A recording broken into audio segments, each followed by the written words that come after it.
विकास जरूरी है और विकास के नाम पर वोट भी मिलते हैं, इसीलिए विकास को दिखाया भी जाता है, उसका मीडिया हाइप भी किया जाता है। लेकिन विकास को रफ्तार देने के लिए आर्थिक सुधारों की भी बहुत जरूरत होती है, लेकिन सुधार करना आसान नहीं होता। अब देखिए, तीनों कृषि कानून को सरकार को वापस करना पड़ा। इसको सरकार कृषि सुधारों के लिए बहुत आवश्यक बता रही थी, लेकिन अब ये तीनों बिल खुद प्रधानमंत्री ने वापस लेने का ऐलान कर दिया है और देश से क्षमा भी मांगी है।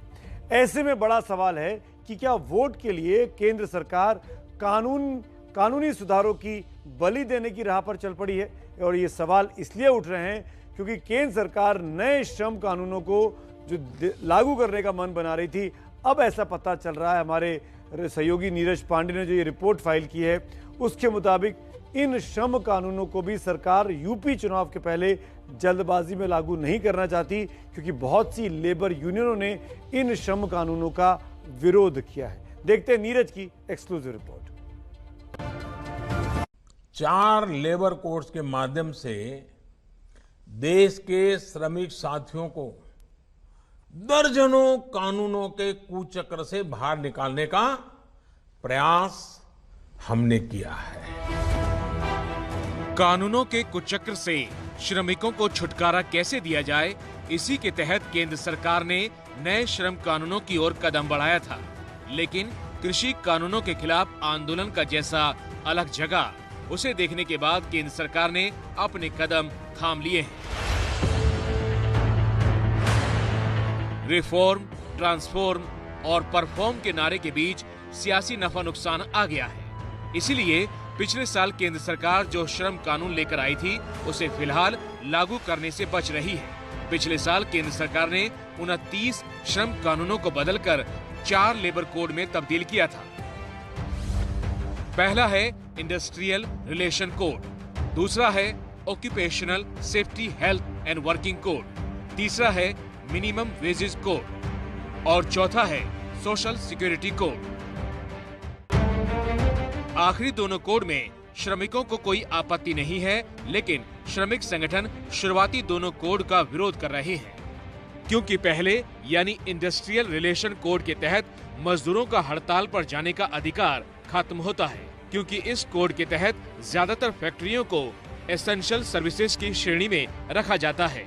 और दूसरे यानी occupational safety health and working code के तहत कोई भी कंपनी आसानी से बंद हो सकती है। पहले 100 लेबर तक वाली कंपनी को बंद करने के लिए भी सरकार के कई विभागों की अनुमति लेनी पड़ती थी, लेकिन अब इसे बढ़ाकर 300 कर दिया गया है। जानकार मानते हैं कि देश में 90% से ज्यादा ऐसी फैक्ट्रियां हैं जिनमें 300 से कम वर्कर हैं। ऐसे में वर्किंग कोड के तहत फैक्ट्री मालिक जब चाहेगा वर्कर को बाहर कर सकता है। ये जो 2 कानून हैं, ओएसएच कोड और आईआर कोड, हम इसमें संशोधन चाहते हैं। आईआर कोड में स्ट्राइक का राइट ये वर्कर को मिलना ही चाहिए एट एनी कॉस्ट, ये कोई मतलब नहीं होता। और छटने का जो अधिकार 300 तक दे रहे, ये रुक करके पहले 100 का था, हमारी मांग है 50 पर आना चाहिए, क्योंकि आज इस प्रकार का मैकेनिज्म आया है, फैक्ट्री का मैकेनाइज किया जा रहा है, तो ये घटनी चाहिए। केंद्र सरकार और मजदूर संगठनों के बीच 25 से ज्यादा बैठकें हो चुकी हैं, लेकिन सहमति नहीं बनी। दरअसल कृषि कानूनों से उठे बवाल के बाद सरकार हर कदम फूंक फूंक कर रखना चाहती है। यही कारण है कि श्रम कानून के नियमों को लागू करने से पहले सभी स्टेक होल्डर से बातचीत करना चाहती है सरकार, और सबको संतुष्ट करने के बाद ही श्रम कानूनों को इम्प्लीमेंट करना चाहती है, क्योंकि अगर उस पर भी कोई विरोध हुआ तो सरकार के लिए मुश्किलें खड़ी हो सकती हैं। कैमरामैन सुंदर सिंह के साथ Neeraj Pandey, ABP news, Delhi.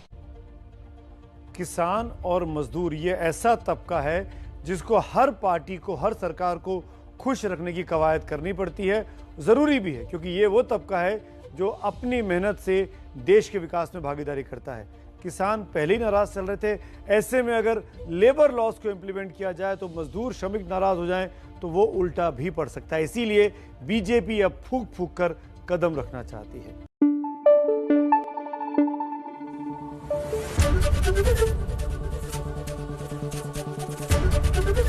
ABP news आपको रखे आगे।